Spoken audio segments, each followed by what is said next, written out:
O ritmo da vida hoje em dia está sincronizado com os relógios e calendários. Isso não é novidade.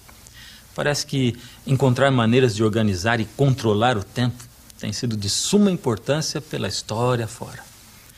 Por exemplo, podemos traçar a história dos calendários voltando milhares de anos através das civilizações antigas, como as do Egito e da China. Olá, eu sou Fernando Iglesias e tenho grande prazer em receber você para o segundo programa da série O Sétimo Dia. Ao passo que calendários de meses e anos tenham seu valor, o período de tempo mais essencial parece ser o da semana. E na tradição judaico-cristã, a semana pode ser vista como um eco dos 7 dias da história da criação. 7 dias terminando com um dia sagrado de descanso. Repare bem o que disse o Papa João Paulo II na sua carta apostólica Dies Domini. O sábado foi interpretado como elemento qualificante naquela espécie de arquitetura sagrada do tempo. Ele nos lembra que a Deus pertencem o universo e a história. A referência de João Paulo à arquitetura sagrada do tempo apoia a asserção bíblica de que o ciclo semanal de 7 dias foi designado pelo nosso Criador. Por isso a semana se diferencia de outras unidades de tempo. Consideremos a estrutura do tempo. Cada um de nós administra o tempo independentemente. Todos temos um passado.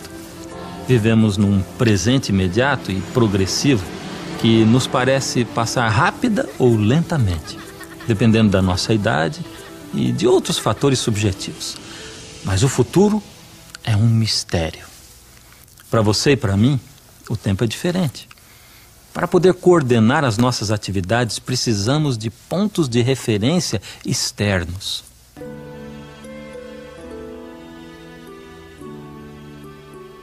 Dos elementos que precisamos para marcar o tempo, a maioria os temos desde a criação. A história bíblica define o dia como um período de trevas e luz, tarde e manhã. Isso se deve à rotação da Terra sobre o seu eixo. As unidades mais exatas do tempo, horas, minutos e segundos, são simplesmente frações do dia, isso é óbvio. O ano é o espaço de tempo determinado pela trajetória da Terra ao redor do Sol. O mês está baseado imprecisamente no ciclo completo das fases lunares e ajustado para que 12 meses constituam um ano. Já a semana é uma questão bem diferente. À primeira vista, é um espaço de tempo arbitrário, não relacionado com nenhum fenômeno natural. O registro mais antigo da semana é encontrado na literatura e arqueologia dos antigos semitas, que habitaram no sudoeste da Ásia antes do ano 2000 a.C. É realmente a semana uma unidade de tempo arbitrária e artificial? O astrônomo e antropólogo Anthony F. Avini oferece outra alternativa. No seu livro Os Impérios do Tempo, ele informa que alguns cronobiologistas estão convencidos de que o ciclo de 7 dias está implantado na nossa própria natureza. O biorritmo de 7 dias no corpo humano é uma das recentes descobertas da cronobiologia moderna. Por exemplo, agora se sabe que a probabilidade de rejeição de certos órgãos após o implante é maior em intervalos de 7 dias. A aceitação da semana de 7 dias, difundida durante milhares de anos, é uma evidência adicional da origem divina do ciclo semanal. Então, se a semana do Gênesis sobreviveu milhares de anos desde a semana da criação, por que o reconhecimento do Criador não foi preservado com o mesmo êxito? O livro de Gênesis fala da queda da família humana. De fato, Gênesis 6:5 diz que os pensamentos de seu coração eram maus continuamente. Portanto, Deus decidiu limpar o mundo por meio do dilúvio. E esteve o dilúvio 40 dias sobre a terra, e cresceram as águas, e levantaram a arca, e ela se elevou sobre a terra. E as águas prevaleceram excessivamente sobre a terra, e todos os altos montes que havia debaixo de todo o céu foram cobertos. Apesar desta dramática manifestação do poder de Deus e seu desgosto com aqueles que não seguiam o seu caminho, logo eles esqueceram de tudo outra vez. Ergueram ídolos para si em vez de adorar a Deus. E o conceito do ciclo semanal, com seus 6 dias de trabalho e o descanso do sábado, foi esquecido. Além do mais, incorporaram um ciclo semanal à astrologia, em vez de lembrar-se do Deus da criação. Por volta do ano 2000 a.C., vivia na cidade de Ur dos Caldeus o homem tido como um dos principais fundadores das 3 maiores religiões monoteísticas do mundo: judaísmo, cristianismo e islamismo. Segundo a Bíblia, Abrão, depois chamado Abraão, cumpre um papel importante no plano de Deus para reconquistar a família humana e revivificar o conhecimento do Criador. A religião de Abraão se distinguia em agudo contraste ante as idolatrias e superstições dos seus vizinhos. Ele adorava ao Criador, ao transcendental e invisível Deus, cuja sabedoria e poder eram manifestados pela própria existência do mundo. Ele tinha uma religião de fé, não de vista. Ele se relacionava diretamente com o seu Criador. Segundo o Antigo Testamento, o Deus Criador revelou as regras de relacionamento entre ele e a raça humana nos 10 mandamentos gravados nas tábuas de pedra. Estes mandamentos foram confiados aos descendentes de Abraão, os israelitas, como uma bênção para ser compartilhada com as nações do mundo. Lembra-te do dia do sábado para o santificar. 6 dias trabalharás e farás toda a tua obra, mas o 7º dia é o sábado do Senhor teu Deus. Não farás nenhuma obra, nem tu, nem teu filho, nem tua filha, nem o teu servo, nem a tua serva, nem o teu animal, nem o teu estrangeiro que está dentro das tuas portas. Porque em 6 dias fez o Senhor os céus e a terra, o mar e tudo que neles há, e ao 7º dia descansou. Portanto, abençoou o Senhor o dia do sábado e o santificou. Esse é o mandamento mais longo dos 10. Se caracteriza por incluir as credenciais divinas, declarando a identidade do legislador e confirmando a sua autoridade como criador para ordenar a adoração de suas criaturas. O mandamento de observar o sábado expõe a relação íntima que Deus mantém com a criação. Mostra que Deus não só cria, não só obra para trazer à existência o que não existia, o mundo físico, o mundo natural e tudo que existe nele, mas também mantém uma relação íntima com a criação, tomando tempo para contemplar a totalidade da criação, celebrando e apreciando o que foi criado. No 5º livro da Bíblia, Deuteronômio, se repetem os 10 mandamentos. Dessa vez, o significado do sábado é enriquecido porque está ligado ao livramento do povo de Israel da escravidão do Egito. Guarda o dia do sábado para o santificar, como te ordenou o Senhor teu Deus. Porque te lembrarás que foste servo na terra do Egito e que o Senhor teu Deus te tirou dali com mão forte e braço estendido. Pelo que o Senhor teu Deus te ordenou que guardasses o dia de sábado. Nós participamos da redenção de Deus, tal como Israel participou da redenção de Deus. Porque Deus nos livrou de algo. Ele livrou os antigos israelitas do Egito, do opressor faraó. Assim também Deus nos livra individualmente da opressão de Satanás e do pecado que nos destrói. As pessoas precisam mesmo encontrar um santuário no tempo, o qual é o sábado. Estamos sobrecarregados e impelidos pelo mundo material e pelas nossas próprias criações materialistas. O sábado torna-se a liberação dessas coisas, da escravização aos produtos, à tecnologia, às finanças, a todas as coisas que nos fazem trabalhar freneticamente para produzir mais e mais. Já que o sábado do 7º dia tem um significado tão rico, e já que é parte dos 10 mandamentos, por que tantas pessoas não observam hoje? É uma pergunta importante, principalmente pelo fato de que muitos reconhecem que esse e o resto dos 10 se referem não só ao povo de Israel, como também a toda a família humana. Como é lei da natureza que, em geral, uma devida proporção do tempo seja destinada ao culto de Deus, assim também, em sua palavra, por um preceito positivo, moral e perpétuo, preceito que obriga a todos os homens em todos os séculos, Deus designou particularmente um dia entre os 7 para ser um sábado, descanso, santificado por Ele. O descanso do sábado era obrigatório no Éden e está em vigor desde então. Este mandamento começa com a palavra lembra-te, mostrando claramente que o sábado já existia quando Deus escreveu esta lei nas tábuas de pedra no Sinai. Como podem dizer os homens que este mandamento foi abolido quando eles mesmos reconhecem que os outros 9 estão ainda em vigor? O sábado foi feito para o homem, não para os hebreus, mas para todos os homens. O mandamento do sábado nos revela o quadro de um Deus que deseja estar no coração e na vida dos seus filhos humanos. O grande rei Davi, dos israelitas, assim o entendeu e deu instruções ao seu povo para espalhar o conhecimento desse Deus, Criador, ao resto do mundo. Contai entre as nações a sua glória, entre todos os povos as suas maravilhas, porque todos os deuses das nações são vaidades, porém o Senhor fez os céus. Dai ao Senhor a glória do seu nome e diga-se entre as nações, o Senhor reina. A Bíblia deixa bem claro que o desejo do Criador foi sempre atrair a família humana à verdadeira religião, à verdadeira adoração, a fim de que todos pudessem participar das boas coisas que projetou fazer por Israel.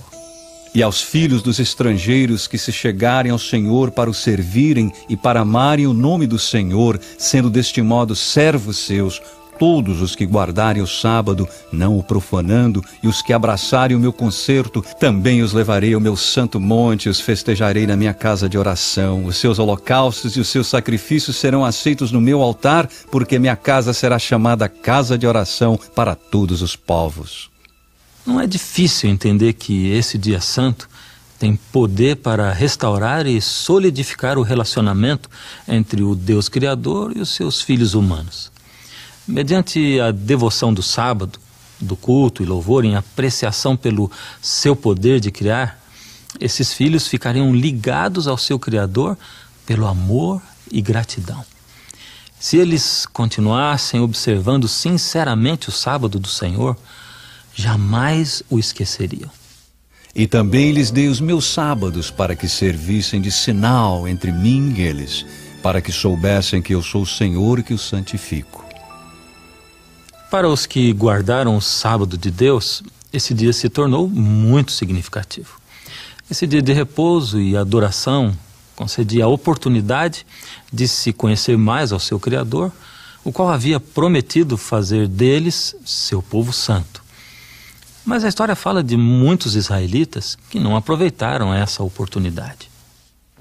Há evidência disso nos profetas. Isaías diz que o sábado foi descuidado e pouco observado. Neemias também fala disto, portanto o povo tinha problemas com isto. A razão seria simplesmente que o povo havia perdido de vista o senhorio de Deus. Mas a casa de Israel se rebelou contra mim no deserto, não andando nos meus estatutos, e rejeitando os meus juízos e profanando os meus sábados. Assim, o sábado, que simbolizava a relação especial de Israel com Deus e que era o coração de um sistema de culto em torno do Criador, foi comumente profanado. Consequentemente, Jeremias anunciou o resultado da apostasia de Israel. Imagine só o profeta Jeremias, subindo e descendo pelas ruas da antiga Jerusalém. Não eram boas novas as que trazia ele. Disse ao povo que a cidade e o templo deles seriam destruídos e eles seriam levados à Babilônia, para servirem ao rei da Babilônia por 70 anos. Ninguém deu ouvidos. Desde cerca de 605 a.C., o exército de Nabucodonosor, rei do novo império babilônico, invadiu vez após vez a pátria dos israelitas. Finalmente, esse exército destruiu a cidade de Jerusalém e levou a maioria dos habitantes ao exílio. Foram levados à Babilônia alguns enquanto outros foram dispersos pelo império. Então, longe da sua pátria, longe de tudo que era amado, muitos judeus perceberam que tinham cometido um grande erro e compreenderam que deviam voltar ao Deus dos seus pais e ao culto dos seus antepassados. Alguns desses judeus, homens muito inteligentes, ocuparam elevadas posições públicas nas terras estrangeiras. Por exemplo, Daniel tornou-se primeiro-ministro do reino da Babilônia. E quando o Império Medo-Persa veio a dominar, ele chegou a ocupar a principal presidência da terra. Foi Daniel quem fez que Dario, o Medo-Persa, reconhecesse ao Deus dos céus. Da minha parte é feito um decreto pelo qual em todo o domínio do meu reino os homens tremam e temam perante o Deus de Daniel, porque ele é o Deus vivo e para sempre permanente, e o seu reino não se pode destruir, o seu domínio é até ao fim. Há evidências de que a religião dos judeus exilados chegou a ser tão bem conhecida que influenciou até mesmo os movimentos filosóficos e religiosos do século seguinte.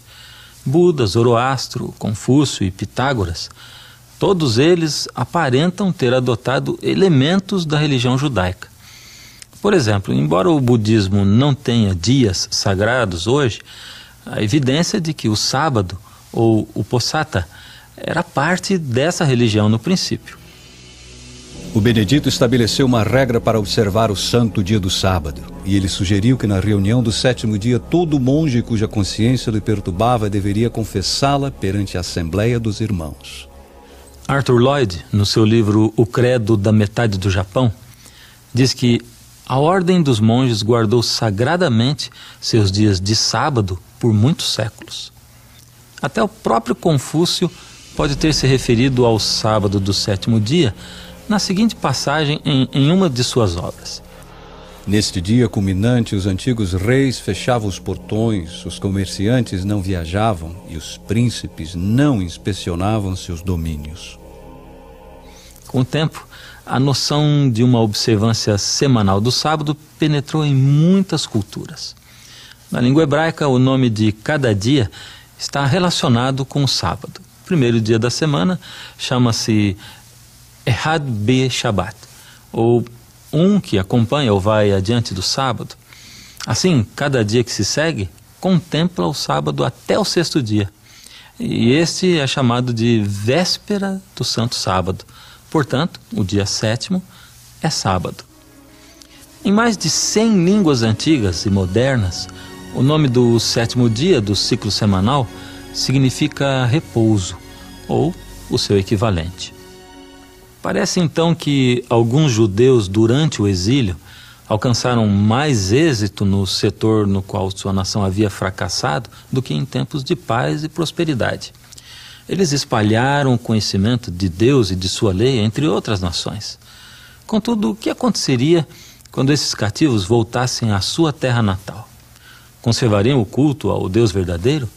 Ou voltariam às práticas das gerações passadas? A resposta está no relato de Neemias. Neemias não regressou a Jerusalém quando os outros voltaram, mas quando alguém foi contar a ele o estado das coisas, a notícia entristeceu tanto a Neemias que ele diz que se sentou e chorou bastante. No final, ele decidiu que deveria, se possível, ir ele mesmo a Jerusalém para ver como poderia ajudar. Neemias era um líder enérgico e capaz. Dirigiu com êxito a reconstrução da cidade de Jerusalém e não se acomodou com isso. Como reformador cuidadoso, sentia o peso de restaurar a vida espiritual do seu povo. Sabendo que a quebra do sábado era uma das razões dos anos de cativeiro, dedicou-se a preservar particularmente a santidade desse dia. Ele soube que o povo estava comprando e vendendo no dia de repouso. Então ele disse: não deveremos fazer isso. Essa é a razão por que fomos levados ao cativeiro. Ao continuarem vindo os comerciantes, ele mandou que ficassem fechados os portões no sábado. Quando ainda continuaram vindo e montando o acampamento fora dos portões da cidade, eles o ameaçou de prendê-los. Um sacerdote chamado Esdras ajudou a Neemias nesta obra. Ele influenciou muito na vida espiritual dos judeus de então. Esdras ensinou ao povo as leis de Deus e conduziu um reavivamento e reforma espirituais baseados na escritura inspirada. O povo se uniu mediante um juramento solene de obedecer os mandamentos de Deus dados por meio de Moisés. Eles prometeram não profanar o sábado, fazendo comércio nesse dia. Eles começaram a observar o santo sábado tão consistente e cuidadosamente que guardar o sábado se tornou uma característica distintiva da nação. Durante o período entre o fim do Antigo Testamento e o começo da história de Jesus no Novo Testamento, houve transtornos quase contínuos no Oriente Médio. O exército de Alexandre Magno invadiu o Império da Pérsia. Dentro de pouco tempo, o próprio Alexandre morreu e o seu império dividiu-se em facções rivais. A Palestina, juntamente com a Síria, ficou sob o governo da dinastia Seleucida. O rei Antíoco IV é notável pela sua oposição à religião dos judeus. Seus soldados tomaram o Templo de Jerusalém e instauraram nos seus átrios um sistema de culto pagão. Joséfo, o famoso historiador dos judeus, diz que Antíoco quis aniquilar toda a evidência visível da identidade espiritual dos judeus. Então ele mandou emissários a Jerusalém dizendo: eles devem derrubar o altar de Jeová, devem abandonar o culto do sábado. Então os judeus se reuniram e fugiram ao deserto, onde acharam uma caverna que podia acolher a todos eles, sendo estes umas 1000 pessoas. Quando os oficiais do rei ouviram que algumas pessoas tinham quebrado as ordens do rei e fugido para lugares ocultos do deserto, eles os perseguiram em grande número. Tendo-lhes alcançado, acamparam contra eles e os atacaram no dia de repouso. Disseram-lhes: saiam daí e viverão.